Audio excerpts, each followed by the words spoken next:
21واں زبور فتح یابی کے لیے شکر گزاری۔ اے خداوند، تیری قوت سے بادشاہ خوش ہوگا اور تیری نجات سے اسے نہایت شادمانی ہوگی۔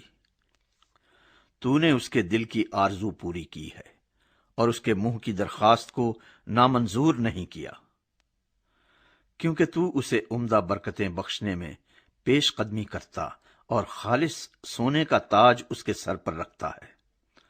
اس نے تجھ سے زندگی چاہی اور تو نے بخشی، بلکہ عمر کی درازی ہمیشہ کے لیے۔ تیری نجات کے سبب سے اس کی شوقت عظیم ہے۔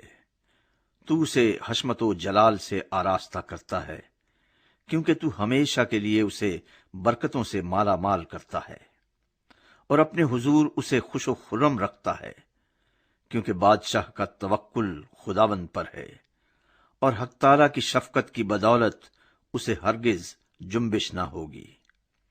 تیرا ہاتھ تیرے سب دشمنوں کو ڈھونڈ نکالے گا، تیرا داہنا ہاتھ تجھ سے کینہ رکھنے والوں کا پتہ لگا لے گا۔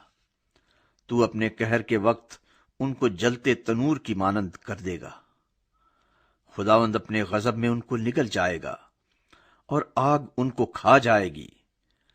تو ان کے پھل کو زمین پر سے نابود کر دے گا اور ان کی نسل کو بنی آدم میں سے، کیونکہ انہوں نے تجھ سے بدی کرنا چاہا۔ انہوں نے ایسا منصوبہ باندھا جسے وہ پورا نہیں کر سکتے، کیونکہ تو ان کا منہ پھیر دے گا۔ تو ان کے مقابلے میں اپنے چلے چڑھائے گا۔